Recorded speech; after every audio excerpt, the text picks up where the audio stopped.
Ai putea să spui ce anotimp e doar privind raionul de fructe și legume dintr-un supermarket? Multe dintre produse sunt disponibile tot timpul anului, așa că sezonalitatea nu mai este foarte vizibilă, cu toate că se recomandă să mâncăm alimente de sezon și locale. În plus, unele verdețuri nu sunt mereu în supermarketuri, poate le mai găsești doar în piețe sau la micile magazine de fructe și legume. Sunt doctorul Șerban Damian, nutriționist la Centrul Superfit, iar tu te afli pe canalul meu, locul unde vorbim pe un ton relaxat despre nutriție și un stil de viață sănătos. Înainte de a începe, nu uita să te abonezi. Eu spun că merită totuși să faci un drum la piață, mai ales că primăvara vei găsi o mulțime de verdețuri proaspete, pline de nutrienți și savoare. Iată în continuare câteva motive pentru care să le alegi. De ce să pui în farfurie verdețuri de primăvară? Acestea asigură combinația ideală de vitamine, minerale și fitonutrienți pentru un organism sănătos. Sunt foarte bogate în fibre care au o mulțime de beneficii pentru sănătate. Fibrele solubile sunt cele care se dizolvă în apă, încetinesc absorpția altor carbohidrați prin digestie și astfel îmbunătățesc controlul glicemiei, prevenind eliberarea exagerată de insulină. În cantitate potrivită, fibrele insolubile susțin un tranzit intestinal normal, contribuind la prevenirea constipației. Adaugă volum și o culoare plăcută salatelor. Susțin sistemul imunitar. Au puține calorii și ajută la reducerea densității calorice a unei mese, o strategie de folos dacă vrei să slăbești. Ca parte dintr-o alimentație echilibrată, contribuie la menținerea unei greutăți sănătoase pe termen lung.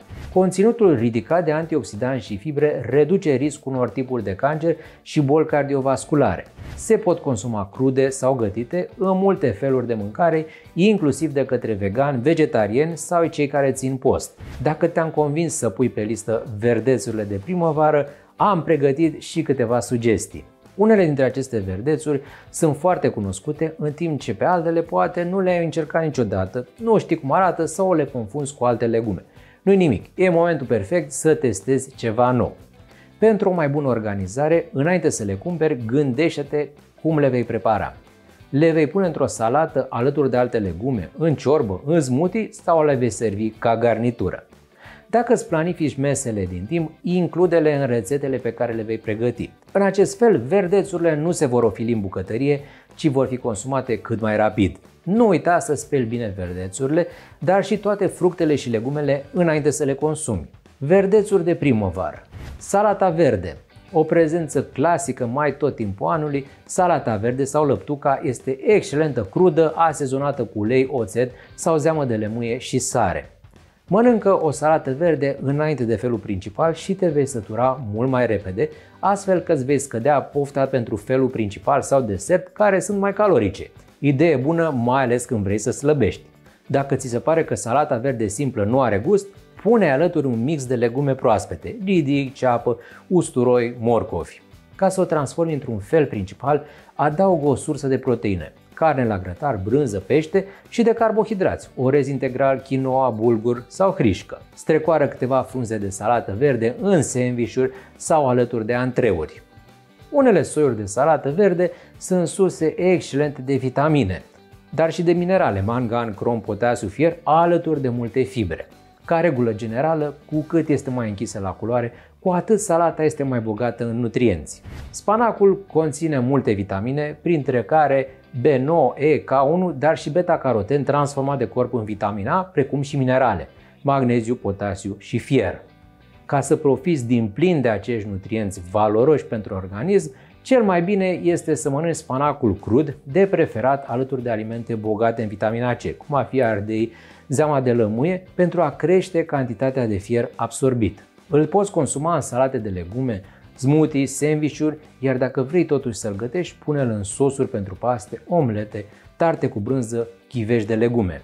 Urzici, aceste verdețuri înțepătoare sunt tradiționale pentru primăvară și aduc cu ele vitaminele C, A și K, fier, calciu, magneziu, potasiu, fosfor, alături de aminoacizi, flavonoide, taninuri, acizi grași și alți nutrienți importanți. Spală urzicile bine, fierbe-le și gătește-le cu usturoi, apoi servește-le cu mămăliguță sau orez. Leurda. Datorită mirosului specific, leurda se mai numește usturoi sălbatic și se folosește în numeroase preparate, crudă sau chiar gătită ușor. Frunzele pot fi puse în salate, sandvișuri, în supe, pot înlocui busuiocul în sosul pesto și dau un gust aromat cărnii sau peștelui. Leurda este bogată în vitaminele C și A, contribuind la o imunitate puternică și la stimularea digestiei. Loboda. Frunzele roșiatice abundă în vitaminele C și K alături de calciu, fier, magneziu, fosfor și reprezintă o sursă foarte bună de fibre. Loboda are un efect diuretic, ajută digestia și se remarcă printr-un conținut ridicat de antioxidanți, susținând sistemul imunitar. Frunzele de lobodă sunt excelente în ciorbă, în plăcinte, combinate cu alte legume în tocănițe sau mâncate crude în salate alături de ceapă, usturoi, ridichi sau leurdă. Indiferent dacă vrei să slăbești sau doar să te hrănești corect, e de preferat să te educi. Iar pentru asta îți pun la dispoziție o platformă modernă cu cursuri de nutriție pe care le poți urma de oriunde în ritmul tău. În descrierea acestui clip ți-am lăsat un cod de reducere pe care îl poți folosi la oricare curs dorești. Stevia. La fel ca loboda, stevia se potrivește bine în ciorbe și mâncăruri de legume datorită gustului acrișor, dar se poate folosi și la sarmale sotată, ca garnitură la orez sau carne, în plăcinte, cu brânză sau crudă în salate. Pe lângă aportul semnificativ de fibre, stevia conține vitamine și minerale, cum ar fi magneziu, calciu, potasiu și fier. Consumat în formă crudă, nutrienții se păstrează mai bine, lucru valabil și pentru celelalte verdețuri din această listă. A nu se confunda stevia cu stevia, plantă originară din America de Sud, din care se obține un îndulcitor natural fără calorii. Ceapa verde.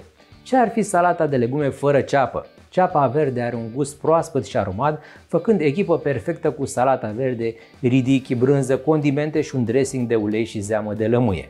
Primăvara poți să înlocuiești fără probleme ceapa obișnuită cu cea verde în multe rețete. Usturoi verde. Profită de usturoiul de primăvară și folosește-l din belșug în mâncărurile gătite cu carne și legume sau în salate pentru a te bucura de fibre și nutrienți, dar și de aromă. Mai sunt și alte verdețuri de primăvară care merită încercate, deși sunt mai rar folosite în prezent, ca de exemplu măcriș, untișor, păpădie. Dacă ai ocazia, te încurajez să le pui în farfuria ta de primăvară. Poftă bună! Sper că aceste informații ți-au fost de folos. Dă-mi un like și nu uita să te abonezi la canalul Dr. Damian.